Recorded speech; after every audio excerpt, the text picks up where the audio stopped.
മഞ്ചേരി ടൗണിൽ പ്രകൃതിയോട് ഇണങ്ങിയ ഒരു സ്വപ്ന വില്ല.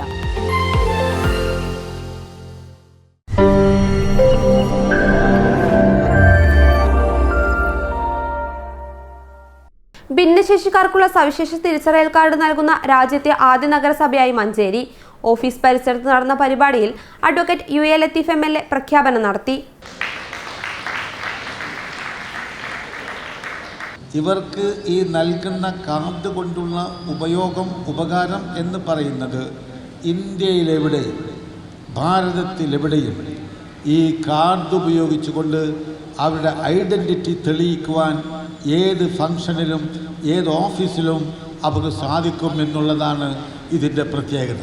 ഇത്രമാത്രം ജാഗ്രതയോടുകൂടി ഈ പ്രവർത്തനത്തിന് മുമ്പോട്ട് വന്ന് ഇവിടുത്തെ നഗരസഭാ ഭരണസമിതിയെ ഒരിക്കൽ കൂടി അഭിനന്ദിച്ചുകൊണ്ട് UDID നഗരമായി ഈ നഗരസഭയെ പ്രഖ്യാപിക്കുവാൻ ഈ അവസരം ഞാൻ ഉപയോഗിക്കുകയാണ്. മഞ്ചേരി നഗരസഭാ പരിധിയിൽ നടത്തിയ സർവേയിൽ 1207 ഭിന്നശേഷിക്കാരെ കണ്ടെത്തുകയും അവരെയെല്ലാം UDID രജിസ്റ്റർ ചെയ്യുകയും ചെയ്തു. 721 പുരുഷന്മാരും 486 സ്ത്രീകളും ഉൾപ്പെടെയാണിത്. 18 വയസ്സിന് മുകളിലുള്ള 972 പേരും 235 പേർ 18 വയസ്സിന് താഴെയുള്ളവരുമാണ്. നഗരസഭയിലെ ജനപ്രതിനിധികൾ, അംഗൻവാടി പ്രവർത്തകർ, ആശാപ്രവർത്തകർ, NSS വളണ്ടിയർമാർ തുടങ്ങി എല്ലാവർക്കും ഇതിനായി പരിശീലനം നൽകുകയും മുഴുവൻ ഭിന്നശേഷിക്കാരെയും UDID പോർട്ടലിൽ രജിസ്റ്റർ ചെയ്യിപ്പിക്കുകയും ചെയ്തു. ഭിന്നശേഷി സർവേയായ തന്മുദ്ര വഴി അംഗൻവാടി പ്രവർത്തകർ മുഖേന ശേഖരിച്ച വിവരങ്ങൾ വിവിധ കോളേജുകളിലെ NSS വളണ്ടിയർമാരുടെ സഹകരണത്തോടെ വെബ്സൈറ്റിലേക്ക് ചേർത്തു. ഭിന്നശേഷിക്കാർ അവരുടെ വാർഡ്, ഭിന്നശേഷി തോത്, പ്രായം തുടങ്ങിയ ആധികാരിക വിവരങ്ങൾ തയ്യാറാക്കിയ സർവേയിലുണ്ടാകും. ഇത് മുന്നോട്ടുള്ള പദ്ധതി പ്രവർത്തനത്തിനും ആസൂത്രണത്തിനും മുതൽക്കൂട്ടാവും.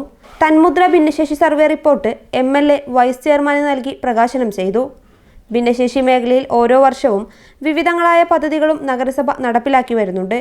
സംസ്ഥാന ഭിന്നശേഷി കമ്മീഷണർ SH പഞ്ചാബകേശൻ മുഖ്യപ്രഭാഷണം നടത്തി. മഞ്ചേരി നഗരസഭാ chairperson VM Subaida, vice chairman VP Firoz, സ്ഥിരം സമിതി അധ്യക്ഷരായ NMLC യാഷിഖ് മേച്ചേരി, റഹീം പുതുക്കൊള്ളി, NK ഗൈറുനിസ, കൗൺസിലർമാരായ Marunnan Muhammad, advocate Prema Rajeev, advocate Beena Joseph, Ummer Haji, Hussain Mecheri, Jaseena B Ali, Vallanchira Fathima, Shereena Jawahar, Sunitha, Sajitha Vijayan, Sreevidya Edakkandathil, AV Rasheed, Mujeeb Rahman Paletta, Chirakkal Rajan, Baby Kumari, Fathima Suhara തുടങ്ങിയവർ സംബന്ധിച്ചു.